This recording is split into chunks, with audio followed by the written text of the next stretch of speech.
The oleic acid makes that mitochondria more functional at the resting level, so it produces more ATPs. Wow. And that's good because it triggers less Lipolysis. less lipolysis, right? So it becomes more efficient.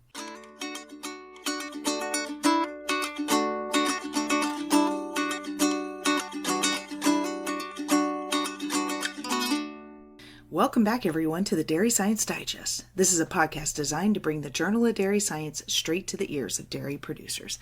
I'm Reagan Bluel with the University of Missouri Dairy Team, and today's guest is Dr. Andreas Contreras from Michigan State University. And guys, we're in for a treat today because he has his master's, his PhD, and his DVM. And all of these degrees later, he can now focus all of his energy every day in trying to understand how these bovine beasts utilize fat metabolism as fuel to then create milk. So specifically today, we're going to zoom in on the time that we all know is challenging for that cow, early lactation, and the increased energy demands that can send a cow spiraling into metabolic failure. To best understand what's happening to her at the cellular level, we need to determine first in order to best manage her at the farm gate. So, Dr. Contreras, thank you for being here to discuss the results from your featured article titled Oleic Acid Supports Mitochondrial Function During Lipolytic and Pro-Oxidant Challenges in Bovine Adipocytes. That's a mouthful. Welcome to the Dairy Science Digest. Thank you for joining us. Please take a moment to introduce yourself to the audience. Well, thank you, Reagan, for the invitation. And my name is Andres Contreras. I'm professor of dairy health and well-being at the College of Vet Med in Michigan State University. And yes, thank you for actually looking into our paper.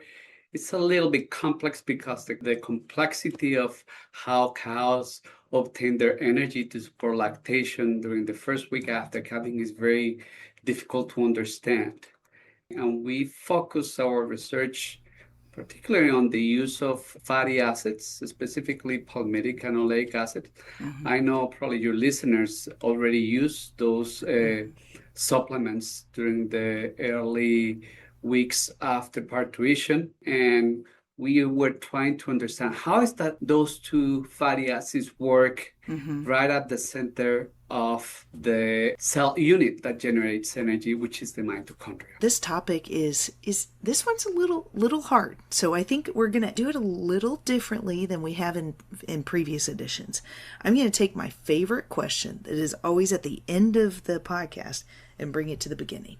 So, what would you like boots on the ground dairymen to gather up from this informative project to help us better understand? Well, two things. One, when you see that your cows are losing a lot of weight, that's telling you that those cows, their metabolic performance might be compromised. So when the cow is mobilizing a lot of fat, too much NEFA circulating, those NEFAs are going to impair the function of the mitochondria within the cell. So therefore, they're going to be able to produce less energy per unit of fatty acid that's circulating. So if you have cows that are losing too much weight, those cows are not being efficient in their production and utilization of energy. So that's one key thing. So we have to be very vigilant on those cows that lose a lot of weight. Second, the more fat the cows have, the more fat they are going to mobilize. So if you have cows that are over-conditioned, that are, going to the fatty side, those cows are going to mobilize more free fatty acids in the first weeks after calving. So in those cows, all this story that we're talking about of production of ROSs and the mitochondria being less effective in producing energy is going to magnify several times. And that's why those cows are the ones that we see crashing in the first weeks after calving. So watch out for cows that are mobilizing too much fat. Be especially careful with cows that are overweight, that are going to calve over condition. Yes, yeah. And so I know several listeners have probably been several years since we've been in biology. Can we start there at the mitochondrial level and kind of remind us about this engine fueling life. So the mitochondria is an organelle of all the cells. And in that organelle is where the magic happens. So it's where the cell uses the substrates such as fatty acids, carbohydrates, and sometimes proteins, so amino acids, to generate ATPs that fuel the function of the different tissues. That's where everything happens. It's where the magic happens, like you said. And so Exactly. that engine is driving forward and throwing out ATP, which is our units of energy. And what we've learned, what we've seen in the barn, we have watched oleic and palmitic acids functioning to help our transition dairy cows. And it's going to be in a lot of transition cow rations currently. But you're just trying to understand how. How is that happening? Why is that helping? And what observations can be explained by the addition of these fatty acids into the ration, right? Exactly. So the approach to this paper, how we designed this study, was to, first of all, trying to understand what happens to the mitochondria when we are challenging this organelle with vast energy demands. Because cows are eating less and are producing a lot of milk, so they require a lot of energy. And the second thing that we wanted to understand is what happens when cows enter oxidative stress, because they're generating all that energy. At the same time, they produce a lot of reactive oxygen species that can actually harm the cell membrane and the mitochondrial membrane and disrupt the function. So those were the first two questions that we wanted to address. And so I kind of wanted to narrow this scope down when I was thinking at it, and correct me if I'm being too simplistic. I was thinking about the mitochondria of that cow in first week of lactation. It really has two paths. You could have efficient mitochondrial function where respiration is going to be sustaining that energy production and contributing to the maintenance of keeping oxidative damage at bay. So oxidative damage is going to be part of that inflammation response and that we know harms cows. So she could either be doing this well, having an efficient mitochondrial function, or we can go down the other path of inefficiency, where that mitochondrial function is dysregulated. And that throws off oxidative stress. And these oxidants are called reactive oxidative species. Sometimes we refer to them as ROS.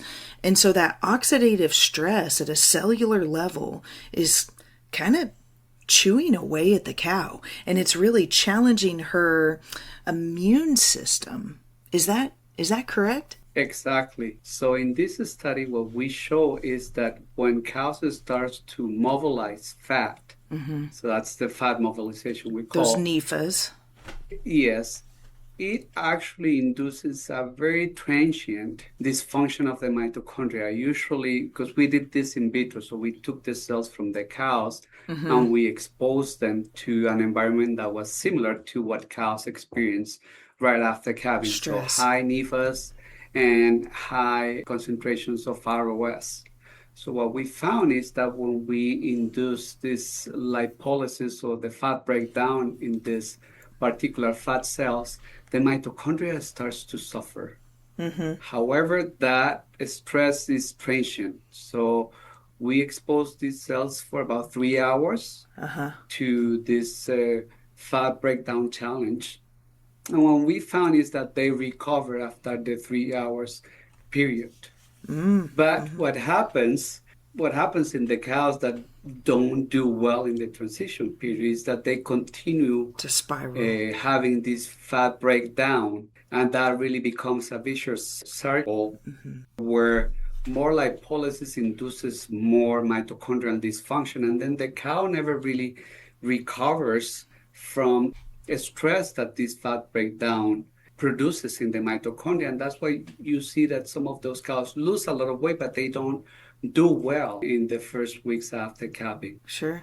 And while we acknowledge that it's necessary, this lipolysis, to gather up energy, that's just a fancy word for mobilizing fat from her body condition into her liver to be utilized for milk production. We know that's needed, but when it's excessive and prolonged, then it overloads the metabolic pathway, and that's what starts to get this inflammation response that we see her then have insulin responses, and so she chooses not to eat, and that's going to be your target problem. That's going to be your problem cow.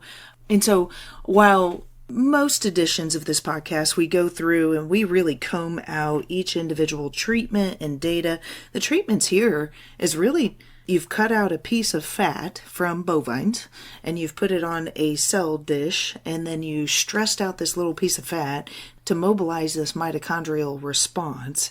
So I don't know that we're probably going to go into a lot of treatment discussion in this particular discussion, but please know that, guys, in the show notes, this paper is definitely got a clickable link, and you should check out the colorful graphs showing exactly what Doc's talking about, where throughout the challenge, you can see that mitochondrial response that is discussing the impacts of these fatty acids. So how did you test oleic and palmitic acids and their effect at the mitochondrial fat cell level? But what we did is that we supplemented these fat cells for a number of days, 7, and then we challenged those cells with a fat mobilization challenge or an ROS challenge, oxidative stress.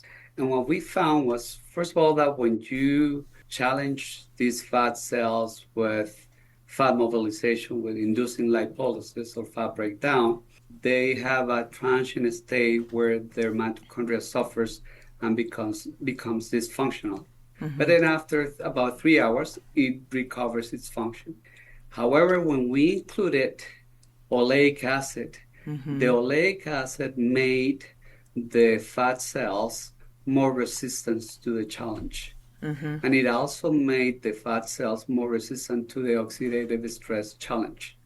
That's cool. And this is a way of us to finding out what's the mechanism that the oleic acid and the palmitic acid supplementation uses in the cow. So what we're seeing here is that at least the positive responses that we see when we feed cows these supplements might be related to how they improve how the mitochondria functions in their fat tissue. And that's a good thing. Yeah. Because they become more efficient, so they generate more energy, more ATPs for milk production, and at the same time, they are more resistant to oxidative stress. Yeah, and let me be real frank and honest. When I was reading through the paper, I saw that oleic acids increased the basal respiration at the mitochondrial level. But what does that even mean? What's a mitochondria respirating mean? So we measure the 2 types of respiration in this little machine that is called the Seahorse XF. So in that little machine, we're able to test how is that the cell functions metabolically. So how it uses oxygen and how it generates ATP when we have a substrate or when we don't have a substrate. So, and by a substrate, I mean a carbohydrate or a fat. So the basal respiration indicates that mitochondria is producing ATP without being provided a substrate. So it's just using the energy that they have in the cell. What this is telling us is that the oleic acid makes that mitochondria more functional at the resting level, so it produces more ATPs. Wow. And that's good because it triggers less lipolysis, right? So it becomes more efficient. Yes. Wow. Okay, so just to kind of reiterate that, the oleic acids not only improved kind of the efficiency of that mitochondria by being able to generate more units of energy per unit of substrate, but guys, that ATP production increased statistically different when oleic acids were in the equation. Right? So that means that the cow is going to feel more fueled. And if she feels more fueled, that's going to slow down the process of her taking fat off of her body to then turn it into milk. And that's a good thing, right? Because that tells her that she's got what she needs sitting in front of her at the feed bunk, because you provide that to her. And that tells her body to sustain itself without mobilizing the fat, but rather to sustain itself using the resources in front of her. That, oh man, what a spiral of events that could happen if we could just get her right those first 3 days. If we can fix the problem of non-esterified fatty acids spiraling out of control the first 3 days, then she will be more successful the next 302 days, right? Exactly.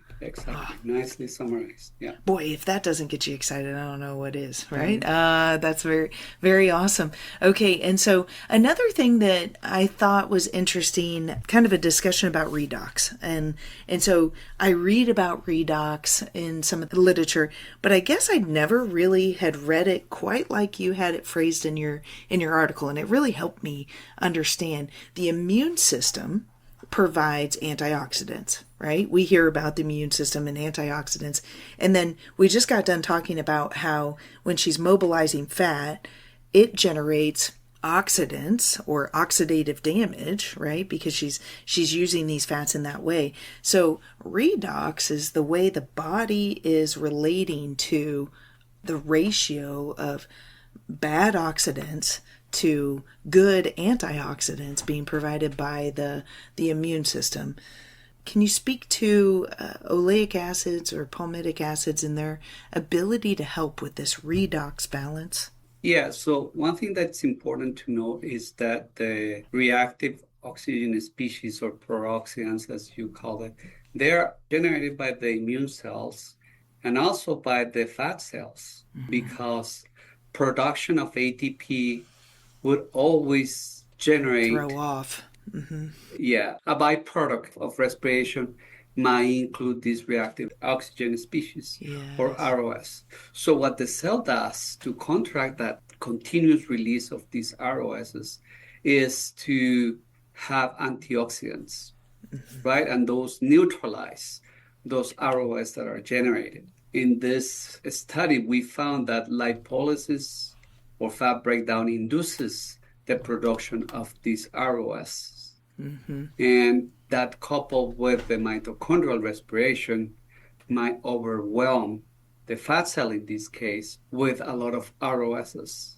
And what we found is that when you have oleic acid in place as part of the fat containing the fat cells, when you supplement the cow with oleic acid, that actually helps the cell to control the production of those ROSs and actually improves its resistance to oxidative stress. So that's one of the key functions of oleic acid in this challenge, as you might call it, during the transition period within the fat cell. So if you see a cohort of cows that are coming on like this, or even if it's just in your operations, do you think it would be best management practices based on this cellular data to introduce oleic acids and or palmitic blends to that transition cow ration? Exactly, yes. That's when you start to think about solutions. And one possible solution is the supplementation of oleic acid or oleic acid and palmitic acid blends. The things with oleic acid is, as we show here in this study, is that it might help you stabilize the mitochondria. So it becomes more efficient in generating ATP, so energy for milk production. And at the same time, it might protect the fat from oxidative stress. So the fat will work better and will help the cow generate the energy that she needs. The second thing is that oleic acid also promotes the formation of this, we call it lipid droplets. So that's where the fat cell stores the fatty acids. So oleic acid has the benefit of inducing the formation of these new lipid droplets. And what that does is that it actually isolates the fatty acids from being used by other cells or overflow the blood with more NEFAs. Those are NEFAs. So NEFAs, instead of going out into circulation to overwhelm the liver, what they will do is to be stored in the fat cell, and therefore there will be less NEFAs floating around. What that will do is that will improve dry matter intake, because remember, when cows have high NEFAs, they tend to eat less just because they think that they have too much energy circulating. Right. Yeah. And at the same time, obviously, as I said before, the oleic acid improves the mitochondrial function and therefore generates more energy and less reactive oxygen species. So those are the two important things that we show in this paper and how that works within the fat cell. Because I think that we've seen these fatty acids work pretty well in the transition ration, and I really applaud you guys for finding the reason why. Like, we need to understand why, so that we're chasing the right rabbit down the right hole. And any opportunity that I ever have to promote a little bit of University of Missouri data, there was some data generated long ago looking at day 3 NEFAs being positively correlated to success or failure of first service and reproduction.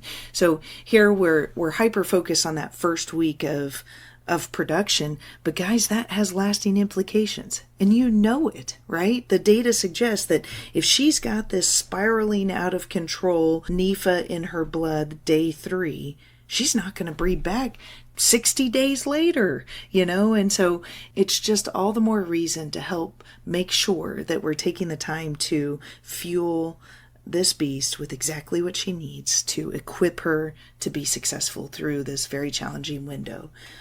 Well, Andreas, this has been a great discussion. I thank you so much for your time and willingness to really hack away at this challenging topic, because investigating that cellular level of energy that fuels the beautiful beast is so important. And the more we understand, the better we can equip her for success through nutrition. And listeners, I applaud you for taking time out of your day to gather up sound science that you'll ultimately be able to base your management decisions around. I've really enjoyed this discussion and learned a lot from our conversation. This has been the August edition of the Dairy Science Digest, which is a monthly podcast project designed to bring the Journal of Dairy Science straight to your ears. Highlighting peer-reviewed research articles that are actively in press, it is provided to you by your University of Missouri Dairy team. So please be sure to like, share, and subscribe to get future editions straight to your cell phone. This is Reagan Bluel with the Dairy Science Digest, and I hope you have a great day.